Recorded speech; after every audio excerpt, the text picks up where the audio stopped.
مصر معاك بتأيد بالدعم قبل الزمان وانتي يا مصر بتصوني، وفية لولادك عمرك ما بتخوني، بتعدي فوق المحن لو حتى جرحك تمن، بتكوني معنى الوطن وتضيف في عيوني.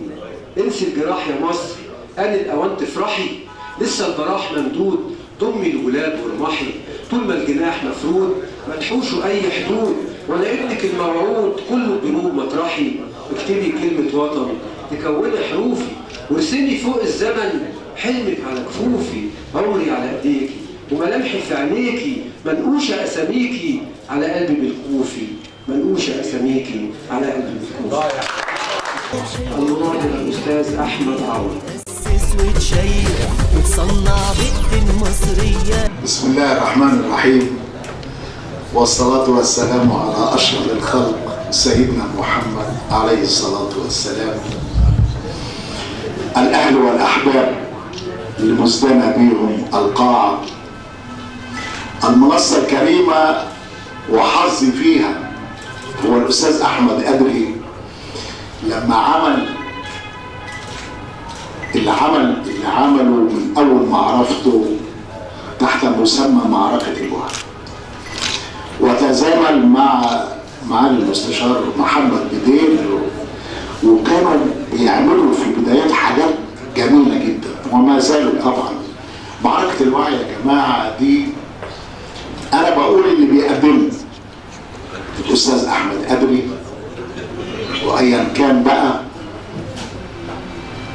بيقدموا إزاي وفين، أنا بقول بنهديه دوما إلى فئتين: إلى من لا يعملون لعلهم يعملون، وأيضا وهو الأهم إلى من يسيئهم أن يعمل غيرهم لعل الله يرضى عنهم وتبيض قلوبهم ويعودوا إلى الطريق المستقيم.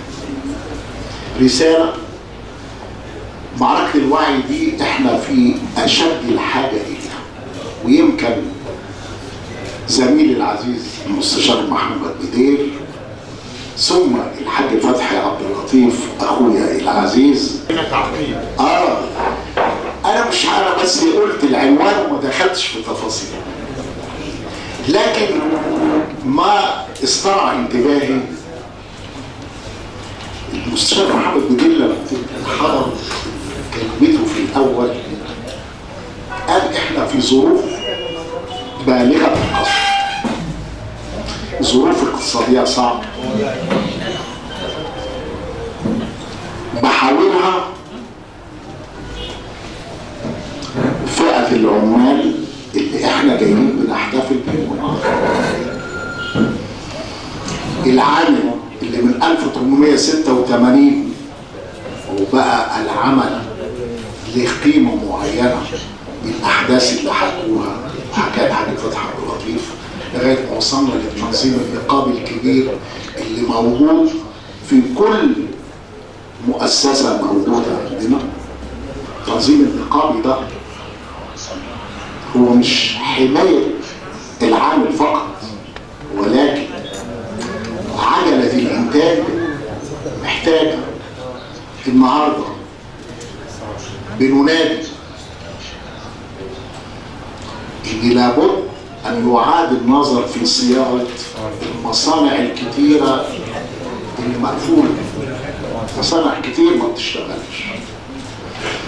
العامل الزراعي، احنا دولة أساسا زراعية، العامل الزراعي النهارده بقى عملة نادرة،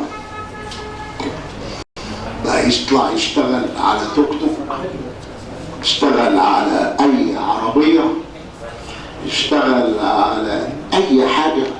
الزراعة بيبتدوا يروحوا اللي كان بينزل قبل صلاة الفجر بقى ينزل النهارده يقول لك لما الدنيا تضطر ليه عن الساعة 5 قبل المغرب كده بنص ساعة، ونقول بياخد كل الامتيازات اللي الدولة قررتها في قوانينها، لكن المقابل أين؟ مقابل القوانين اللي هي بتحميك دي وتاخدها وتروح تمضي وتمشي وتشتغل فين؟ النهارده احنا دولة، احنا محتاجين النهارده في ظل الظروف الصعبة دي الزراعة والصناعة يرجعوا تاني لمرحلة الستينات. مرحلة الستينات دي محتاجينها. ده حلم ولا هنقدر نحققه؟ لا ده حلم. معلش لازم يتحقق بإذن الله. لأن لو ما اتحققش مش هنلاقي أكل ولا شرب وهتبقى. أنا بقول إحنا بنستنفر هنا القيادات العمالية سواء والقيادة الأخرى وقيادات الدين الفلاحين اللي هم بيمثلوا نصف المجتمع وممثلين في المجالس النيابية وفي كل القطاعات اللي موجودة. في عندنا في القانون قاعدة قانونية الغنم بالغنم، عشان تغنم لابد أن تغنم. أنت غنمت، أين الغنم اللي أنت بتعمله؟ النهارده إحصائية بتقراها قد إيه المصانع اللي مقفولة، قد إيه القطاع الزراعي الرئيس قاعد وبيجروا علشان يعملوا أراضي جديدة والأراضي القديمة بيبنوا عليها مساكن، وبقت الأرض دي اللي هي كانت الفلاح بالنسبة له الأرض تعرضه بقى يبني عليه وما يزرعهاش. والأراضي المركنة اللي اتباعت واتبنت مكانها لسه حد حكي لي على قلعة الصناعة في كفر الدوار ومصانع كفر الدوار النهارده. انا من كفر الدوار يا ريس.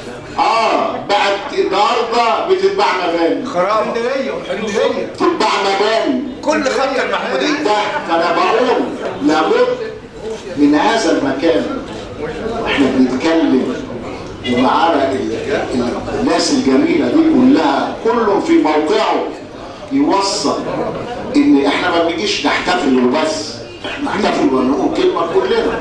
النهارده لابد ان نعيد صياغه الصناعه والزراعه، نرجع تاني. محتاجين حكومه انقاذ، حكومه زي ما قبل حرب اكتوبر لما كنا بنتغنى الوقت بدون الشركات وهي بتعمل لنا، وانا كنت محاصر في السويس وكانوا يجي لنا الاكل في انابيب، وشوف كان قد ايه المجهود بتاع القطاع العام في ذلك الوقت علشان يوفر لنا. احنا في احوج الحاجه كده. انا بقول النهارده دي صرخه والمفروض بقولها على كل المستويات عشان مصر تجتاز المحنه اللي احنا فيها. لابد ان تعود الزراعه والصناعه، وبمناسبه هذا العيد الى بدايه الستينات، بدايه الستينات لغايه ما قامت الحرب 73. شوف قد ايه كان هذا الاحساس بحاجه البلد للعامل والفلاح والقيادة اللي موجودة. حضرتك بتواجه الرسالة دي لمين؟ أنا بوجه الرسالة دي للشعب والمسؤول، للشعب وللمسؤولين. طبعا كل مسؤول فينا يقدر يوصل هذا يوصله، وأنا بقول دي مش خفية عنه، ولابد إن نعمل حاجة. النهارده الناس مش لاقية، صعبة الحياة صعبة، بس الحل في ايدينا احنا. الحل في ايد الزراعه تشتغل. النهارده هيبقى في حصارات في الاستيراد والتصدير والعمله، كل ده نستطيع احنا هنا ان احنا نعوض الكثير والكثير والكثير. انا بشكركم وبشكر الحضور الكريم ده، كل واحد فيكم بتاريخه السابق والحالي يستطيع انه يساهم ولو بكلمة بس، ولو بعبارة، ان نوصل لكل الاجهزة المعنية ولكل المسؤولين مصر محتاجة ان الصناعة والزراعة تعود الى سابق عهدها. وشكرا على حسن الاستماع.